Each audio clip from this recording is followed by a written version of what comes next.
Good morning class 6।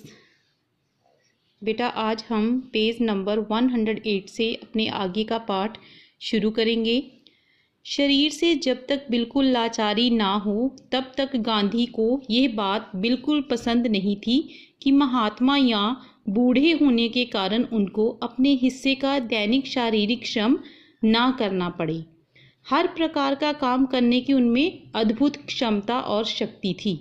अद्भुत मतलब विचित्र। वह थकान का नाम भी नहीं जानते थे। मतलब कि जब तक उनको ऐसा महसूस ना हो कि वो अब इस काम को नहीं कर पा रहे हैं तब तक वो ये पसंद नहीं करते थे कि कोई उन्हें ऐसा कहे कि वो बूढ़े हो गए हैं और अब उनसे शारीरिक मेहनत जो है वो नहीं हो पा रही है। तो ये बात उनको नहीं पसंद थी। वो हर प्रकार का जैसा भी काम होता था उनमें उस काम को करने की अद्भुत ही अलग सी शक्ति होती थी। थकावट के बारे में वो बिल्कुल भी नहीं जानते थे कि थकावट किस चीज़ का नाम है। दक्षिण अफ्रीका में बोर युद्ध के दौरान उन्होंने घायलों को स्ट्रेचर पर लादकर एक एक दिन में 25-25 मील तक ढोया था। दक्षिण अफ्रीका में क्या हुआ था कि जब बोर युद्ध हुआ था उस समय जो भी घायल लोग थे तो गांधी जी ने उस समय क्या किया था कि उस काम में कैसे भागीदारी डाली थी कि उन्होंने जो घायल लोग थे उनको स्ट्रेचर पर लादकर एक एक दिन में वो 25-25 मील तक उन घायलों को लेकर जाते थे। वह मीलों पैदल ही चलते थे। दक्षिण अफ्रीका में जब वे टॉलस्टॉय बॉडी में रहते थे तब पास के शहर में कोई काम होने पर दिन में अक्सर 42 मील तक वो पैदल चलते थे। कि दक्षिण अफ्रीका में वो टॉलस्टॉय बॉडी में रहते थे इस जगह पर और वो मीलों तक 42 मील तक पैदल ही कोई भी काम होने के कारण जाते थे, पैदल चलते थे। इसके लिए वे घर में बना हुआ कुछ नाश्ता अपने साथ लेकर सुबह 2 बजे निकल पड़ते थे।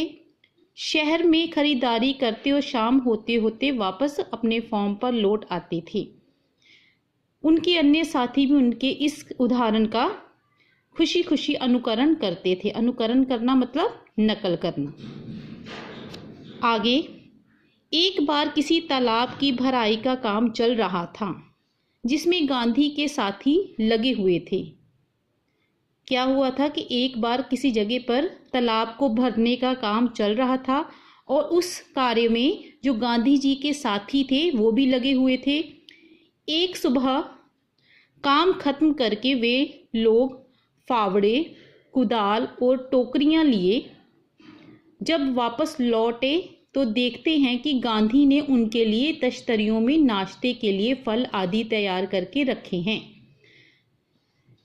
एक साथी ने पूछा, आपने हम लोगों के लिए यह सब कष्ट क्यों किया? क्या यह उचित है कि हम आपसे सेवा कराएं?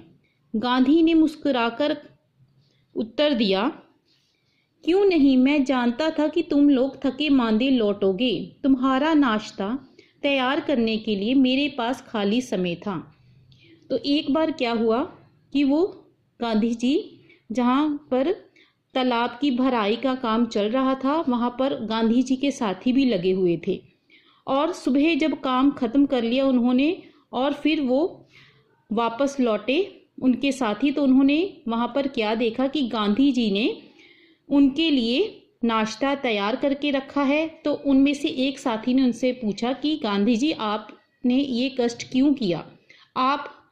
हम आपसे सेवा कैसे करवा सकते हैं? ये काम हमें सही नहीं लगता है। तो गांधी जी आगे से उनको हंसकर कहते हैं कि क्यों नहीं, मैं ये क्यों नहीं कर सकता।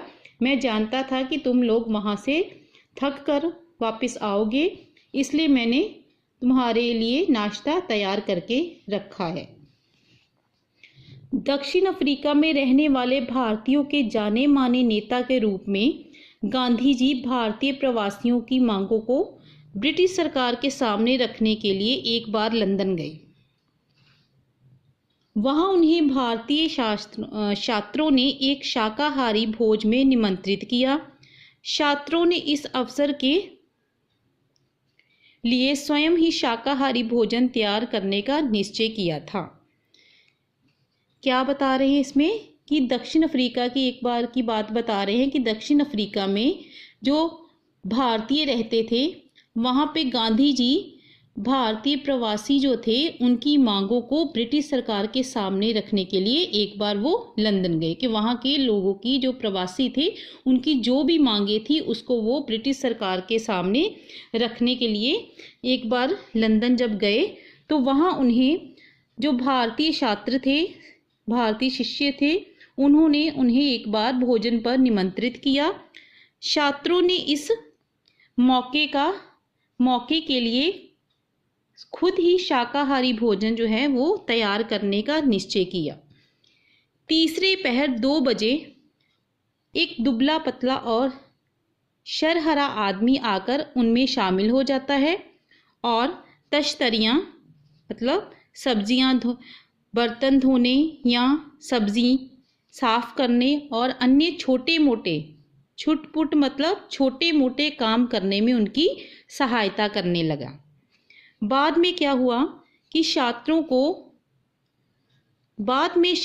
का नेता जो था वो वहाँ पर आया और वो क्या देखता है कि वह दुबला पतला आदमी कोई और नहीं है कि उस शाम हमने जिन्हें अपने भोजन पर निमंत्रित किया था वो अतिथि के रूप में जो हमारे यहाँ आए थे वो कौन थे? गांधी जी थे और वो वहाँ पर ये काम कर रहे थे।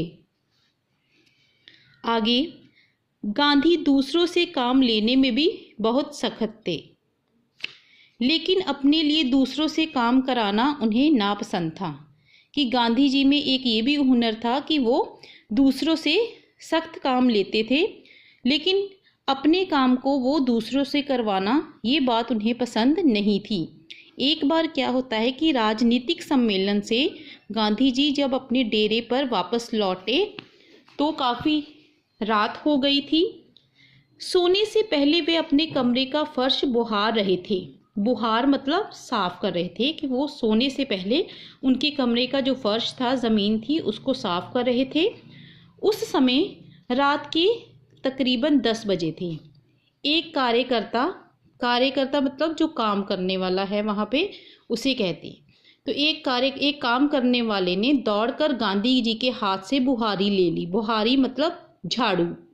तो वो गांधी जी जब अपने कमरे को साफ कर रहे थे तो वहाँ पर काम करने वाले ने जल्दी से आकर दौड़कर उनसे वो झाड़ू ले लिया।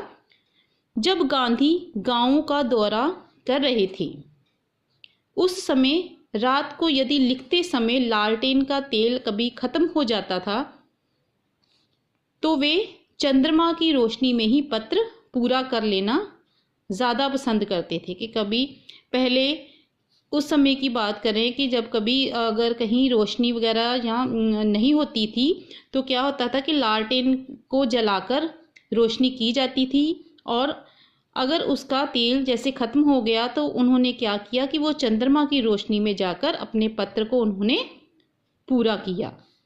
लेकिन सोते हुए अपने किसी थके हुए साथी को नहीं जगाते थे। ये भी बात उन्हें नहीं पसंद थी कि अगर कोई सो रहा है तो जाकर मैं उन्हें जगाऊं, इसलिए ये बात भी उनको पसंद नहीं थी। गांधी ने अपने शिविर में केवल 2 आदमियों को ही रहने की अनुमति दी थी कि उनका जो शिविर था उसमें सिर्फ 2 आदमी ही रह सकते थे। इन दोनों को यह नहीं मालूम था कि खाखरा कैसे बनाया जाता है। इस पर गांधी जी स्वयं रसोई घर में जाकर बैठे और निपुण रसोइये की तरह, निपुण मतलब कुशल, कि जैसे हर काम में कोई इंसान कुशल होता है तो उसे निपुण कहते हैं। एक कुशल रसोइये की तरह उन्होंने वहाँ पर खाखरा बनाने की जो विधि थी कि किस तरह से उसे बनाया जाता है उसकी विधि उन्हें बताई। उस समय गांधी जी की अवस्था जो उम्र थी वो 18 वर्ष की थी।